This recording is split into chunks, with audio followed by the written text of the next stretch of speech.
Welcome to The Hanley Effect, a podcast by the Hanley Foundation designed to educate, change minds, and save lives. Our goal is to inspire you, showcase our innovations, and change the conversation about addiction and mental health. Join us as we unravel stories of resilience, recovery, and hope. We are in a crisis right now. Following COVID, the signs of mental health have spiked across every generation. And what we're seeing are major challenges that unfortunately people do not want to address. And if they do address them, they do not know how. Mental health is a serious problem, and the time to start talking about it is now.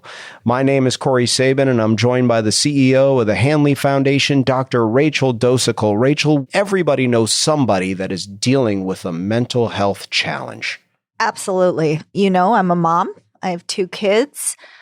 The change that research has shown has occurred in our society because of really 2 major factors. I think the first is iPhone, social media, that screen time, but really social media. And then the second you hit on is COVID, that isolation and everything that has happened since. People are Zooming at rates that they've never Zoomed before. That needed element of person-to-person contact is fleeting now. And that needed element of being out in nature and connecting, really that connection with other people and with nature, it's diminished at least. And depression and anxiety, on a personal note, are things my family has struggled with. And unfortunately, they become taboo. But now we're starting to open up the door to have those conversations, which are crucial to have. They're crucial. They're crucial. I am not the expert in this. And so again, today, we have one of my favorites, one of my besties, Dr. John Diven. I love to call him Dr. D. It just floats off the tongue. So anybody who meets him in the grocery store, just address him as Dr. D. John, glad you're here. I am glad to be here. And I'm really glad we're talking about this. I think there's an increase. Definitely, we are talking more about mental health in our world and in our communities today. But we're still struggling with, we're more likely to talk about it. That does not mean that the stigma does not still exist. You're right that we're seeing higher and higher levels of things specifically like depression and anxiety. And there's so many myriad reasons for it. But when we think also of severe mental health conditions, that's where really things have not gotten a whole lot better when it comes to stigma. One of the most powerful stories that I ever heard, and I heard this story from a psychologist colleague of mine. We were both speaking at the same event, and I was getting ready to speak, and she told this story, and it just almost, stopped me from my own topic because it was so powerful to me. And because at the time I had a loved one a family member I was really struggling with some profound mental health issues. And she said, we understand and we've come so far and we talk about mental health more than we ever did before. And we even understand them as health conditions and diseases of the brain. And yet there is still a significant difference. And that difference is a casserole. And I thought, what in the world is she going to? And she says, if little Johnny breaks his leg and ends up in the hospital and is there for a couple nights and mom's got to stay in the hospital or dad with little Johnny, the neighbors are bringing casseroles over to make sure that family is taken care of. But if little Johnny is in the hospital because he has been Baker acted or committed to a psychiatric facility because of severe mental illness, there is no casserole. We still don't want to talk about it. And this is where treatment, really humane treatment for people who have severe mental health conditions, all mental health conditions, but especially those who have severe ones, is critical. And historically, and we can go back hundreds and hundreds of years and look at how did we treat people who had significant mental illness to where it would affect their ability to live a regular day-to-day life. What we did is we shunned them, we jailed them, we put them out, we institutionalized them. And so it's no wonder that we have a society that says that that's the one thing. If you've got a severe mental health condition, we don't talk about that. We don't support it. We just ignore it. And so one of the things I love that we're doing in Hanley, for a long time, we could only treat people who had addiction. And now we're developing programs that can also treat people who have severe mental health conditions, even if they don't have addiction. And the reason is we realize that the need to treat those folks with honor, with dignity, with in a kindness, beautiful environment. Yes. With empathy. Yes. The environment that you put somebody in absolutely has an effect. And it's not just about let's have a pretty place. It's about, if you look at mental health programs, they are generally not a place that anybody would want to be. And so how do we expect people to come to a place where the very environment says you're institutionalized, you don't have value? So I love this idea and this work that we've done to create something that everything, I tell people all the time, everything at Hanley and in all of our programs should speak to the dignity, should tell a person who's here, you are worthy. You're worth it. That's right. So, Corey, you may not know what we're talking about. Our listeners may not know what we're talking about. So let me just step back. Thank you. Very, very few people have ever been actually on Hanley's campus by design. We have two campuses. We have our campus that is open to the public, where we do lots of teaching and training, which is 933 45th Street. We have a second campus. I'm not going to give the address of that campus. That is more than 10 acres of botanical gardens. We sit on a lake. We have about a dozen absolutely beautiful pavilions where we treat different populations. So we have a women's pavilion, for example, where the gender of both the clinicians as well as the clients, it's all women. We have a men's pavilion. We have an older adult pavilion. And we have a mental health pavilion. We have likely the most beautiful mental health program in the country. We actually have a program which is a separate program. It's an all cash pay program, very, very high amenities, where the mental health program is currently was the original space for the high amenity program. That's how beautiful this space is.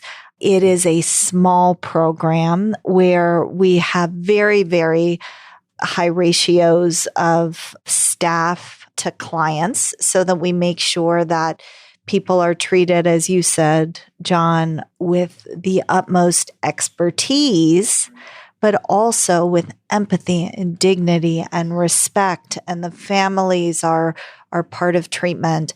And it's only a 10 client program, but it is a tremendous, tremendous mental health program. Tremendous. Probably one of the programs that we're most proud of. And we are known for substance use disorders.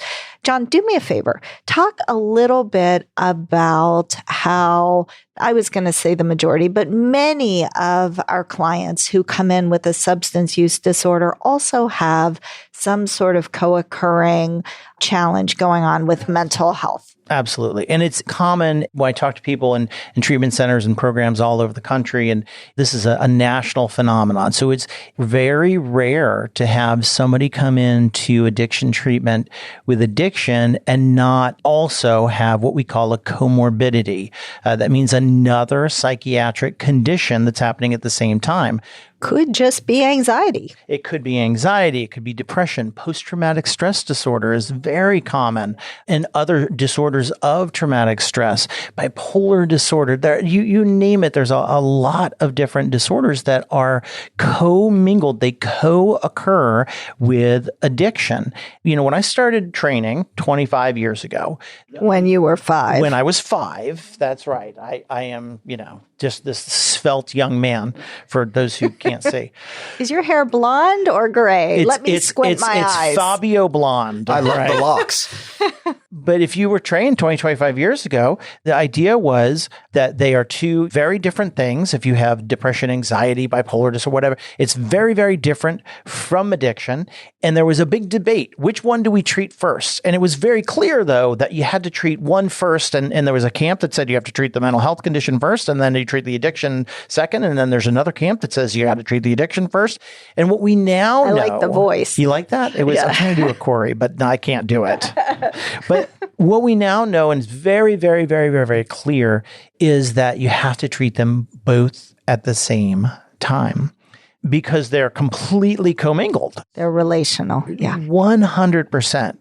And not only that, right? So it's not just treating that, but it's also treating, we've talked before about this epidemiological triad, about looking at the environment and the host and the agent. So we look at addiction and mental health conditions and understand what they are. We look at the host. We look at the people. We look at them as whole people. That's the thing. That's the reason. Yes. Human beings are not one simple thing. We are many things. So, we are when we talk about body, we are our body, we are our mind. There is a spirit. There's a part of us that connects to something the transcendent and bigger. But we are also our family. Mm-hmm. We are also our community. And so what we saw for a long time, we eventually, our model was built to treat everything. Physically, mentally, spiritually, psychologically. If somebody came to Hanley, they would get a really comprehensive treatment. Sometimes, though, people would have the severity of a psychiatric condition, like they, might be dealing with psychosis. One of the things that we see is more and more psychosis that is caused by high level, high frequency, high dose cannabis use. Mm-hmm, mm-hmm. Marijuana, for those of you who don't know what cannabis is. And it's incredible that it's something that people still, sometimes people still won't believe it, but it's a phenomenon that's well documented. And so we might have somebody in a group and they're not just experiencing some anxiety and depression, but their mental health condition became so severe that they couldn't really function in that group. They needed some extra help for a time. And historically, what we would have to do is send them out to a mental health facility. And again and again and again and again and again, we would have these experiences and we would say, why in the world? They're not getting the level of care. They're not getting the dignity. And so it was actually our treatment team, our nurses and our therapists and our RAs and people who kind of demanded, we need to have a program where we can stabilize. Primary mental health. Primary. Yep. So give us a glimpse, though, into a day. For example, we're talking about dignity and empathy. Give us an overview of what a patient can experience, because you talked about in the beginning the institution. It's clearly not that, but what does it look like for the patient, and how do they get help, and how does the family support them? Absolutely. So we could go through all of the evidence-based therapies that work with patients with mental health conditions. Obviously, they receive psychiatric. So we have a psychiatrist on board and psychiatric nurse practitioners who are helping them with the medical aspects and the medication. They have therapists that are using evidence-based practices to address their specific disorders. All of the things that would be on anybody's list in any hospital or any facility, and those are good things. What, though, makes it really, really different? And there's a few things. One is the environment, the physical environment that Dr. Dosical mentioned. Think about a time where you've been in an environment where you felt icky. We forget that patients in residential programs are living there. That's their home. And so having a physical environment that speaks to their dignity. The next thing is the way we train our team members to interact with the patients. It's not really a modality, but it's a very specific way of engaging with patients, and it's called motivational interviewing. And it's been around for a long, long time. But motivational interviewing is a very person-centered way of engaging with people. And it starts from a non-judgmental stance. So first of all, our staff are trained, and we hire the people who are willing to look at each patient in their best moments and in their worst moments, and all the family members in their best moments and in their worst moments. Family members are scared, they're confused, they don't know what to do. So our team is, not only do we hire people who have a non-judgmental perspective, but they receive ongoing training and supervision in skills in motivational interviewing and in person-centered interaction to help maintain an atmosphere where if you are a patient or if you are a family member, by the way, if you're a patient or a family member, trust me, you've been judged one way, up one side and down the other. You've been judged by your neighbors, by your other family members, by the teachers.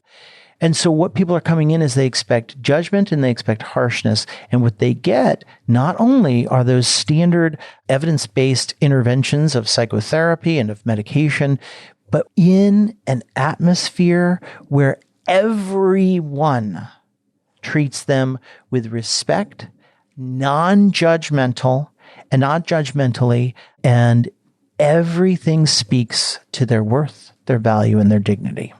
One of the differentiators with our mental health program also is we take that same approach, body, mind, spirit, that we take with substance use disorders. I want to just give a shout out to Chef Tim. We have an incredible chef here at Hanley Foundation. He's amazing, and his team is incredible. When she was alive, Chef cooked for the Queen of England. He actually was on 3 Michelin star teams, which is just extraordinary experience. Just one of the body, mind, spirit things that we do here at Hanley is with food. Everything is organic where available, local when available. We source our bread, for example, from a local bakery called Aioli, where they use an amazing sourdough starter for most of their yeasted breads. You're making me hungry. We have vegan options. We have an incredible salad bar. We have make your own omelets. The list goes on and on and on and on, and everything is made fresh with love, custom if somebody wants it. If we have a client who is kosher, we make sure that we will satisfy their needs. If we have somebody who is vegan, there are many, many vegan options. Actually, in the room with me right now is our Chief Advancement Officer, Lindsay White, who was the inspiration for our vegan soup of the day that we have every day. Everything that we're doing with our mental health patients is intentional, and we are quite literally bringing these people back to health. This fall, it is likely that Florida is going to become the next state to completely legalize marijuana. And we get asked a lot what our stance is on marijuana. What we say is 2 things. First of all, we are concerned about our young people. For anybody who says to you that marijuana or aptly marketed medical marijuana, which is just a marketing term, is not a gateway drug, they are wrong. Let me just say it again. They are wrong. Marijuana is 100% a gateway drug. There are many, many, many studies that have shown that. But here's the piece that we're very, very concerned about at Hanley. Today's marijuana has THC levels that vary. So let's talk about alcohol for a minute. Alcoholic beverages have alcohol content levels that vary. So if you are having a light beer, for example, that has much, much less alcohol by volume than grain alcohol, for example. Wine, spirit, all of these are along that number line of alcohol by volume. THC levels are similar. And the THC levels, or the marijuana that baby boomers remember from the 1960s, is essentially at the very low end, or was at the very, very, very, very low end of the THC scale. If you go into a dispensary today, certainly somebody could buy THC at that very low level, but they also have THC way at the grain alcohol end of the scale. I don't think that the general public understands the difference in THC levels. That is one of the primary reasons that we are seeing so many individuals come into treatment and are really having psychotic episodes because of marijuana. John, more on that? It's funny. I very much remember the first case that I saw of this. And it was almost 10 years ago. And this young man, and this is what we're typically seeing around the country, it is generally people in their late teens, early 20s who have no other history of mental health disorder, but have high frequency, high dose THC use. And that high dose is really, really important. And you're right. People aren't aware. They'll think, what's smoking a joint? Well, they think you're talking about drinking a light beer. But what you're doing is talking about drinking a light beer bottle that's full of grain alcohol. It's going to have a tremendously different effect. And a six pack. And it's right on top of it. And so I remember this first, and he had a psychotic break. And this young man, he was actually a college graduate, NYU, working on Wall Street, bright guy. That's right. And he had this psychotic break. And none of us, including me, believed his story that there was only THC, that there was only marijuana. And the parents, this guy didn't even drink. This was it. And none of us believed it. And I just, in that research mind, guess what? There was no research on it. Nobody was looking at it. And then we began to see the same thing happen. And by about person 3 or 4 or 5, I began to say, there's something going on here. Something here. At the same time, unbeknownst to me, it was happening all over the country. And so now it's pretty well documented that there is that high dose, high frequency THC, especially the younger you start, the higher your risk is associated with psychosis, psychotic breaks. And they can be life-changing. Life-changing. We have almost always, we have 1 or 2 patients in our mental health pavilion who are experiencing just this type of situation. It is, it's terrifying. Yeah. It's terrifying for our community. People don't understand. And it's a shame because people will go to the ballots and they'll go into the private voting booth and they'll just pull the lever or check the box in favor of it because, it's the freedoms. But hearing this psychosis and how it affects our young people and anyone, as you pointed out with the Wall Street example, is scary. It's very scary. So knowing that, what more can people do or should they know to raise awareness of these circumstances? The awareness is key here with this right now.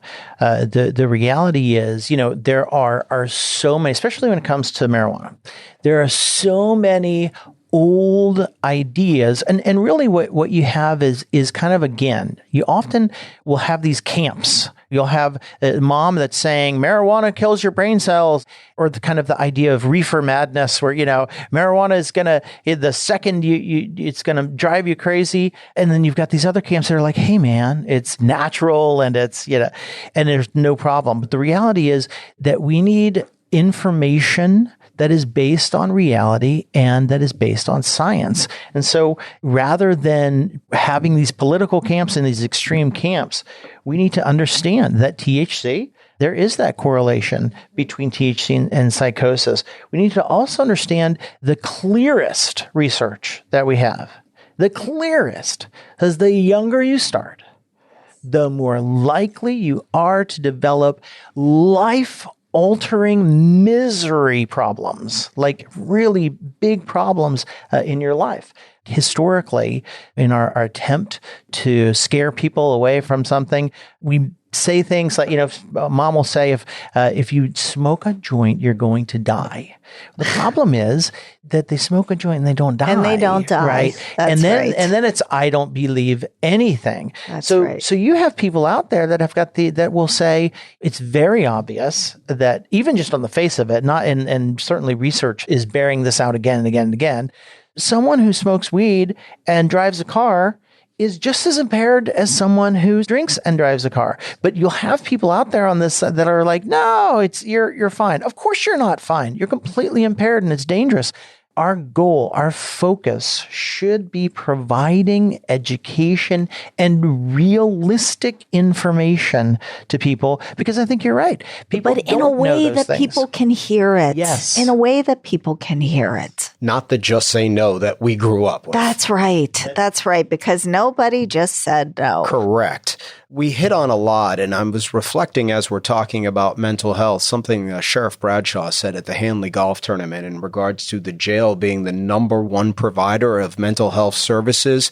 And then the way Rachel described the lush, beautiful campus and the beds that you have at Hanley, obviously much better than going to the jail. So, Rachel, I'm just curious, how does someone get into your mental health program? Oh, golly. It's a good question. Same way that people access treatment at Hanley. They call us 561-841-1000. But how do they know when they need you? And is it age restrictive? Oh, it's, again, good questions. The case managers who answer our phones go through an assessment process with the callers. Many times it is a family member who calls initially. If the person is able, we do have the potential client get on the phone and go through those assessment questions with the case manager. It's always better to call and ask the question, get advice. We have a number of case managers that work with families, work with individuals.